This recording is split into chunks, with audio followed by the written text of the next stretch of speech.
Magandang araw po sa lahat mga kapatid at sa mga kababayan na muli pong maabot ng aming ah, programa po na ito na Learn from the Bible.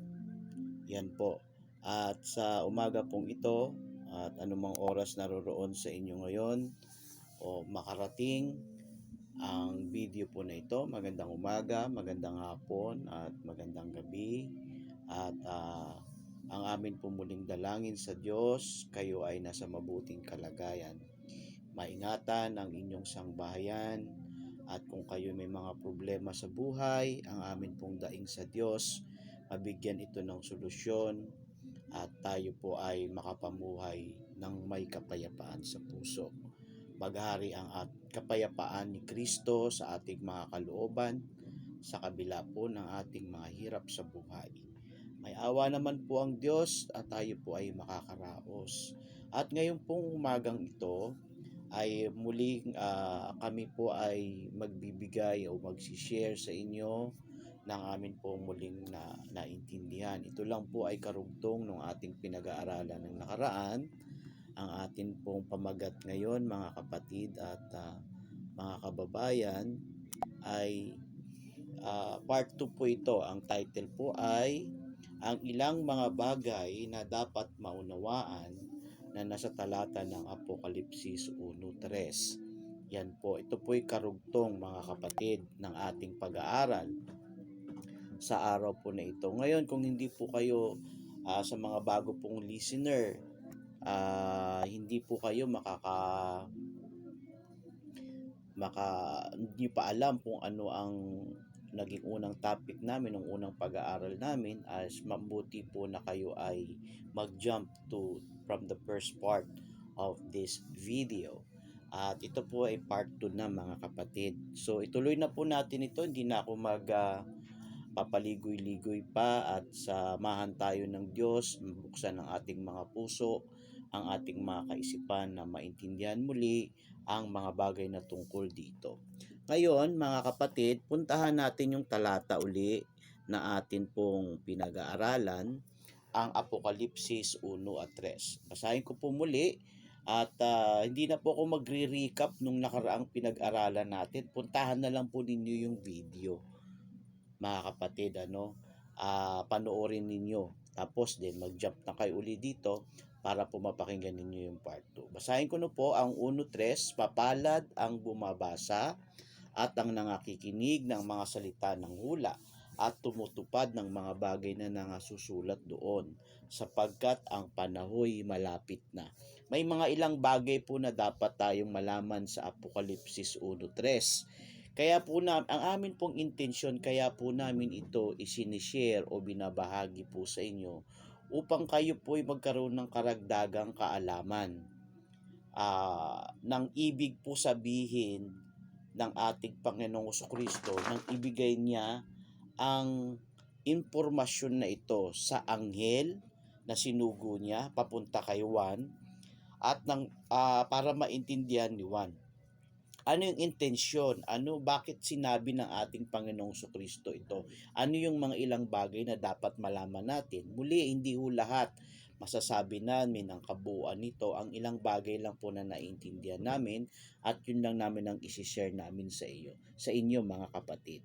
May mapalad na bumabasa, may nakikinig na mapalad ng mga salita ng hula at may mga tumutupad na sa Greek po ay tereo. Pag-aaralan po natin yan ng mga bagay na nangasusulat doon sapagkat ang panahon malapit na. Ano ang ilang mga bagay na dapat nating maintindihan dito? Isa-isahin po natin mga kapatid, detalyado. Details for details. Ayon lang po dun sa abot ng aming makakaya na maintindihan ito. Ayaw po naming beyond those things that we cannot comprehend talaga. We cannot, something like that, things that it cannot afford your mind to understand. You know what I mean? English po yan, mga pasensya na. Ngayon, tuloy tayo. Mga kapatid, pasensya na kayo, nagbiro ako, no? Isama ko lang yung konting sense of humor ko, kung hindi naman corny sa inyo. Mapalad ang bumabasa. Yan. Umpisahan po natin dyan, mga kapatid. Mapalad ang bumabasa. So sa punto po ng sinabi ng ating Panginoong Kristo, meron pong bumabasa. At ang status ko nung bumabasa, mapalad siya. Sa layman's term na madaling maintindihan, swerte, lucky, mapalad. Ganun siya. Mapalad ang bumabasa. So hindi lahat ng makakabasa ng sinulat ni Juan na revelation ng ating Panginoong Kristo ay mapalad. Tama po ba ang deduction, mga kapatid? Hindi lahat ng babasa ay magiging mapalad. Mayroon lang mga tao na pinagkalooban na sila ay mapalad na babasa nung mga salita ng hula na nakasulat doon sa sinulat ni Juan, John the Beloved. Ngayon, ang amin pong nakaraang pag-unawa dito doon sa naituro sa amin ng kapatid na Eli, ay siya lang po yung mapalad na bumabasa doon. Blessed is he. Yun po ang naituro namin sa kanya. Hindi ko naman siya masisisi. Siguro hindi niya masyadong pinag-aralan yung 1:3 ng Apokalipsis, kaya po yan ang naitawid niya sa amin.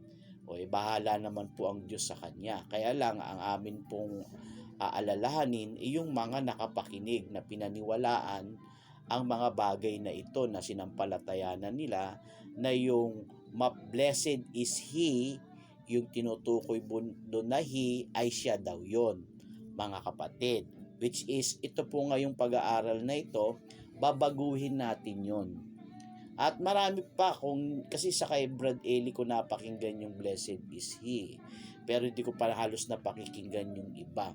Meron din kasing interpretation yung iba, mga commentaries, mga scholars, mga Bible scholars, yung mga translators ng Biblia, ng mga kasulatan tungkol sa bagay na ito. Kayo na lang pong mag-search sa Google ninyo, mga kapatid. Pinapayagan namin na ang mga kapatid na mga nakikinig din dito na gawin din yung mga bagay ninyo na yon, kasi dagdag po yon as a reference sa inyong mga kaalaman at knowledge. Ang kausap ko po rito yung talagang masikap naman siya sa pag-search o sa paghahanap.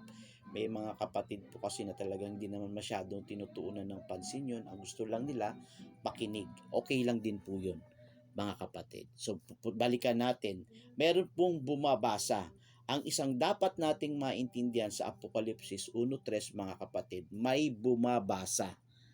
So, ang bumabasa po, mga kapatid, kung muna isulat ito ni Juan, pinasulat ng ating Panginoong Kristo kay Juan, isulat mo. So, sinulat niya nga, mga kapatid.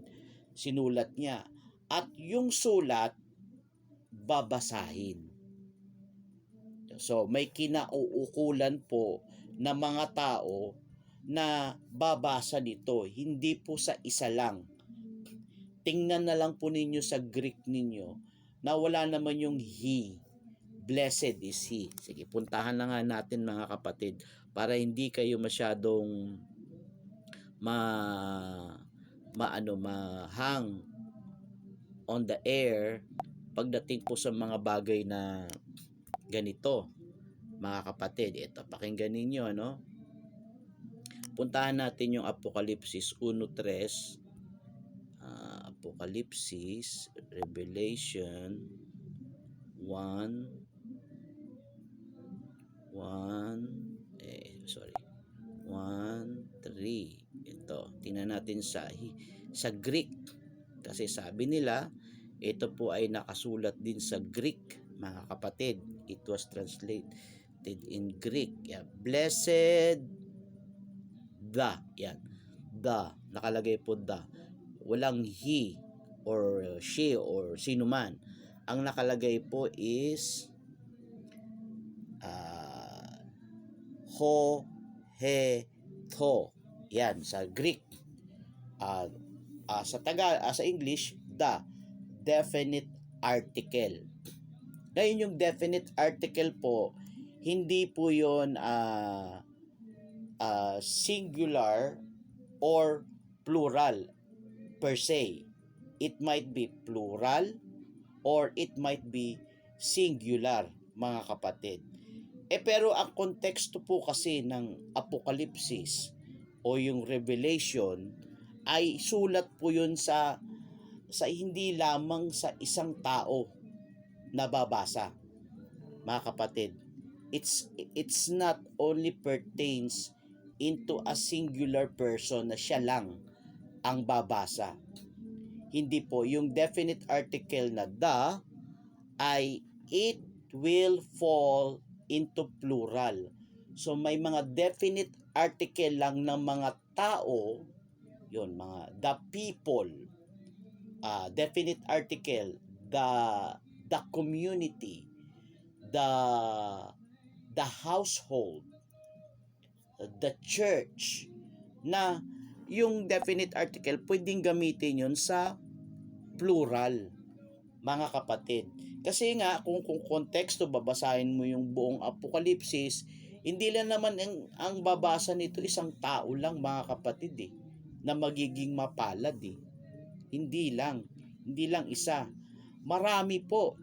Ang katunayan, malalaman ninyo mamaya, mga kapatid, na ang isang dapat nating maintindihan sa Apokalipsis 1:3, may mga tao na mapalad na babasa ng nakasulat, na isinulat ng apostol na si Juan.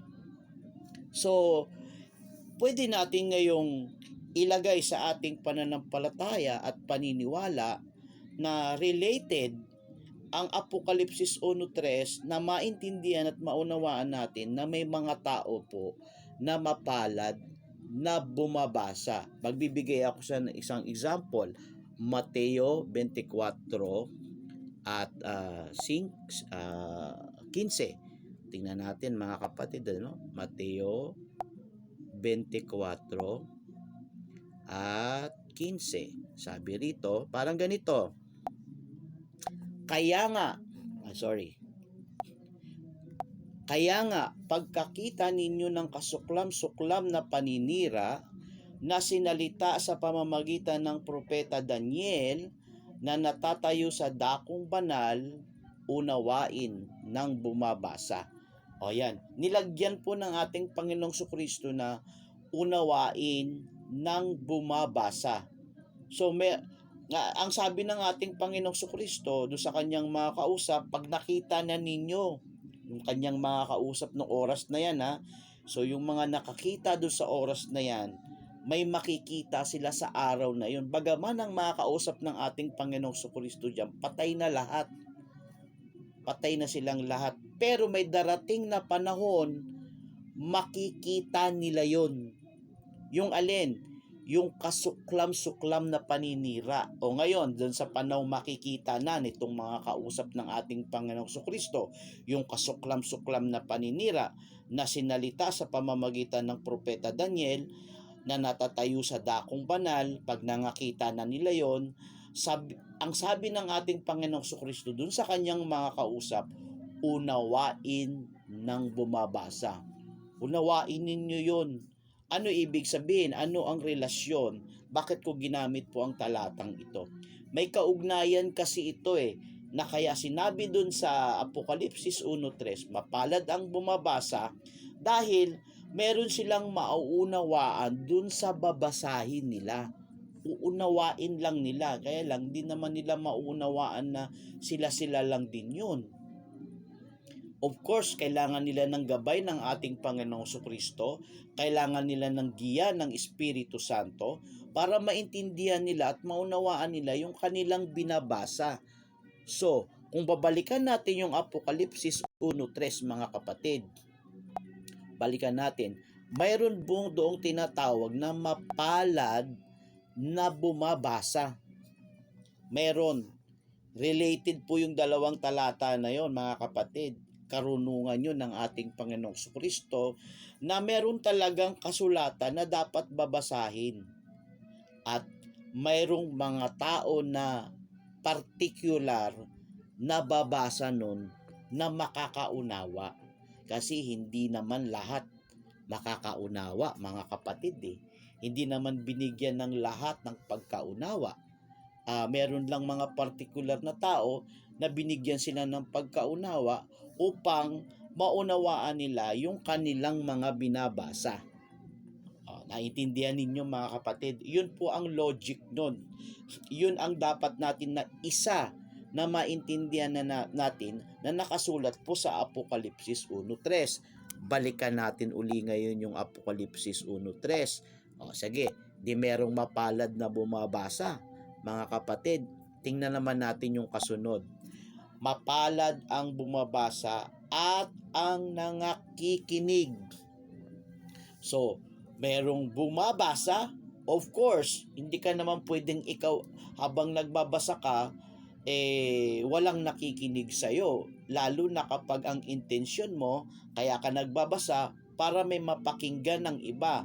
Maari kasi na yung iba hindi marunong bumasa, kaya ang ginagawa na lang nila, nakikinig sila, mga kapatid. So, kailangan pag may bumabasa, meron ding makikinig. Diba mga kapatid, may bumabasa, meron ding makikinig dun sa binabasa ng bumabasa. Or, yung nakikinig mismo habang bumabasa ang bumabasa, siya na nakikinig ay bumabasa rin dahil meron din siyang hawak na sariling Biblia or sariling hawak na kasulatan. Nakikita ninyo mga kapatid ang senaryo. Pag ang senaryo ay merong kongregasyon na dapat na maintindihan nila at maunawaan, mga kapatid, sana naintindihan ninyo yun. So puntaan natin, may mapalad na bumabasa, meron ding mapalad na nakikinig. Mga kapatid, sino ba itong mga particular na mga tao na ito na nakikinig, na bumabasa, dun sa nakikinig particularly 1:8:47, ganito po ang ating mababasa. Pakinggan ninyo mga kapatid. 8:47, sabi rito, masyado na sa ilalim siya. Ito ang tungkol sa nakikinig. Ito, sino yung tanong natin, sino yung particular na mga tao na nakikinig? Dito, ang sa Diyos. Yun lang po ang kukunin natin yung sinabi ng ating Panginoong Hesukristo. Ang sa Diyos ay nakikinig ng mga salita ng Diyos. Bagaman may konteksto yan, kukunin lang po natin doon, i-generalize natin yung sinasabi ng ating Panginoong Hesukristo.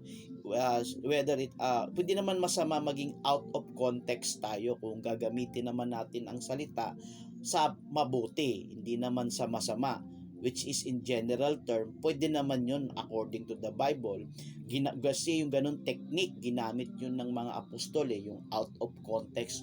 Ang kinuha lang nila yung salitang yun doon sa kasulatan na kinote nung kasulatan at ginamit nila in general term. Marami po kaming batayan yan, mga kapatid. Tsaka na natin pag-usapan yan. So, ang sabi ng ating Panginoong Jesucristo, ang sa Diyos ay nakikinig ng mga salita ng Diyos. So, particularly, sino yung mga nakikinig dun sa Apokalipsis 1:3? Siyempre, given na yun, mga kapatid.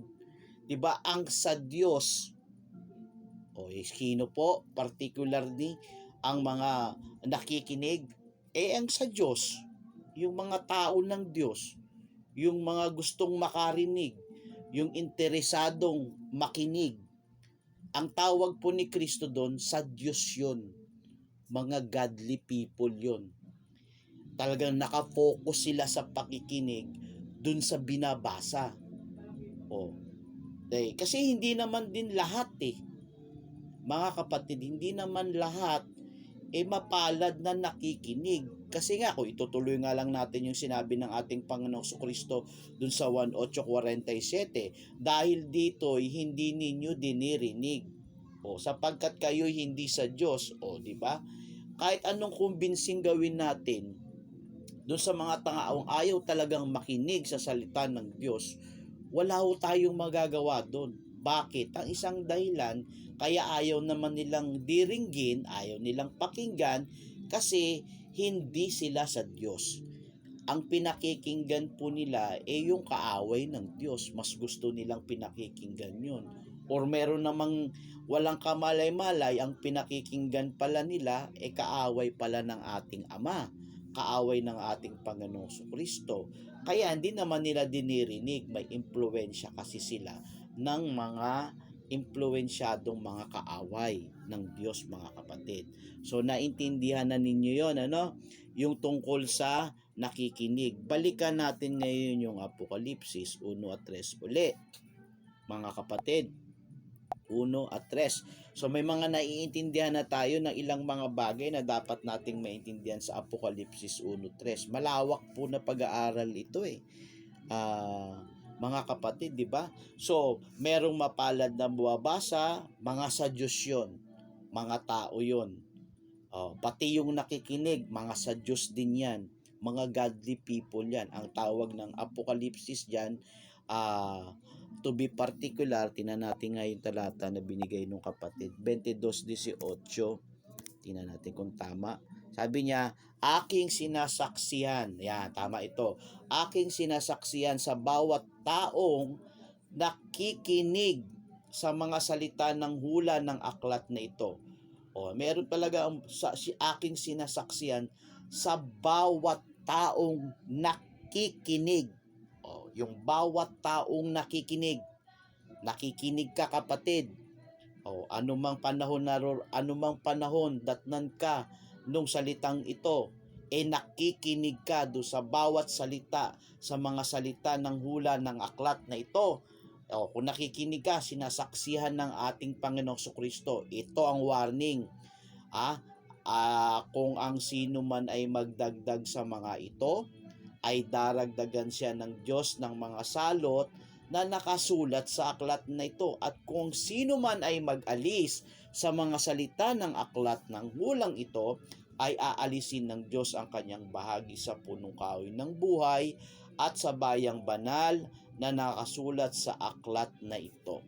So, mga kapatid, sinasaksihan ng ating Panginoong Kristo na it's a warning na ang bawat nakikinig na mga sa Diyos, ang mga makikinig, it's a warning na hindi natin pwedeng dagdagan yung nakasulat. Hindi natin pwedeng bawasan yung nakasulat. Kaya mga kapatid, hindi ko namin sinasabi ito particularly sa Apokalipsis lang. Actually, warning ng Diyos yun sa lahat ng mga sulat na sinulat ng mga propeta ni Moises, sinulat ng mga apostol, ng mga unang mga alagad, sinulat ng mga banal, pinasulat ng Diyos, pinasulat ng ating Panginoong Kristo. Ang lahat ng mga sulat na yun, bawal talagang dagdagan yun at bawal bawasan yun, mga kapatid. Bawal yun. Particularly, lalo na itong Apokalipsis, itong Revelation. Hindi mo kasi pwedeng dagdagan yung ipinahayag ng Panginoong Kristo kay dun sa anghel at kay Juan, yung ipinahayag niya, dagdagan mo. Lalabas, mawawala yung konteksto. Pag dinagdagan mo yun, naku, todas. Hindi mo rin pwedeng bawasan yung revelation ni Kristo na yun dahil naka-intact na yun kompleto na yun kung ano ang gusto niyang sabihin at ipasulat kay Juan, yan lang ang isulat mo. Tingnan ninyo, di ba? Sabi doon sa 10:1 ng Apokalipsis, ito pakinggan ninyo mga kapatid. Sabi rito, nakita ko ang ibang malakas na anghel na nananaog na mula sa langit na nabibihisan ng isang alapaap at ang baghari ay nasa kanyang ulo at ang kanyang muka ay gaya ng araw at ang kanyang mga paa ay gaya ng mga haliging apoy. At sa 3 na tayo, at sumigaw ng malakas ang tinig na gaya ng leon na umaangal at pagkasigaw niya ay ang 7 kulog ay umugong at pagkaugong ng 7 kulog ay isusulat ko sana. At narinig ko ang tinig na mula sa langit na nagsasabi, tatakan mo ang mga bagay na sinalita ng 7 kulog at huwag mong isulat. Di ba? Sapat na sapat na yung sinulat na impormasyon ni Juan na malaman natin na may sinalita yung 7 kulog. Hanggang doon lang. Hanggang doon lang tayo mga kapatid. Pero para dagdagan pa natin kung ano yung sinalita ng 7 kulog, ay masama yun. Kasi nga, ang sabi nung nagsasalita kay Juan, huwag mong isulat. Hindi nga pinasulat kay Juan, tapos ikaw naman, nagbabasa ka ng Revelation, ng Apokalipsis, dinagdagan mo. Meron kasi kung alam niyan mga kapatid, si Marion Branham ng yung dati kong sinasampalataya ng propeta. Dinagdagan niya yan eh. Nalaman niya kung ano yung sinalita ng 7 kulog. Yung End Times Believers Community, yung kanilang propeta na si Marion Branham. Yun mga kapatid, doon ko na, tuwang-tuwa pa nga ako noon, nakala ko totoo yung sinasabi. Pero nung maintindihan po namin ito mga kapatid, mali pala yun. Hindi sinalita yung 7 kulog eh. Hindi pinasulat pala. Yung sinalita ng 7 kulog, hindi pinasulat. So, hindi natin pwedeng dagdagan yun mga kapatid. Yan. Yan ang maapat nating maintindihan. Particularly, may bumabasa, may nakikinig. Yan mga kapatid. Alam na natin kung sino-sino yung mga yon. At may warning dun sa mga nakikinig. At ngayon, puntahan natin ulit yung sinabi dun sa 1:3. Mapalad ang bumabasa at ang nakikinig ng mga salita ng hula at tumutupad ng mga bagay na nangasusulat doon. So, merong bumabasa, merong nakikinig, at meron pong tumutupad. Ito, medyo dapat lawakan natin ang pagkaunawa natin or understanding natin dito mga kapatid sa sinabi na ito na tumutupad. Sa Greek po kasi, yung Greek niyan, tumutupad is tereo. Puntahan natin sa Greek mga kapatid. Sa Greek, yung tereo. Revelation 1:3. Ito ang sabi rito mga kapatid. Keeping. Ayan. Ano yung keeping? Tereo. Excuse me po. Yan. Tereo. To watch over. To guard. Yan po ang ibig sabihin niya. To watch over, to guard. Yung usage niya ay keep, guard, observe, watch over. Ngayon, yung ang tama pong sa dapat na i-translate dyan ay depende.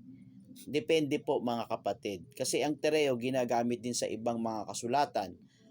Kailang iba ang konteksto, iba ang meaning. Pero dito po nakalagay to watch over, to guard. So, kung i-study po natin yung word na tereo, from teros, a guard, properly maintained, preserved, figuratively, spiritually guard, watch, keep intact. Pagtitingnan pa natin ang Greek lexicon na mga ibig sabihin, properly, to guard. Tama po yun mga kapatid. Ang isang, hindi natin po tinututulan yun, yung salitang guard, na ang isang dapat nating maintindihan dun sa salitang tereo, na yung tumutupad doon, pwedeng to guard, to watch, be vigilant. Tama po yun mga kapatid.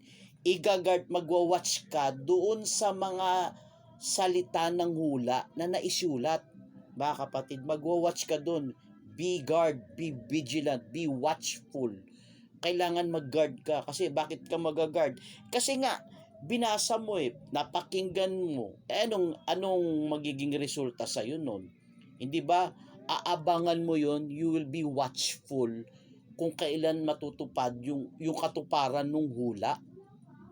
Mga kapatid, tama 'di ba? Ganun ang magiging resulta sa iyo na kapag may nabasa ka at may napakinggan ka sa mga salita ng hula, you will be watchful. You will be guard yourself na makita mo ang katuparan ng hula, ng mga salita ng hula mga kapatid.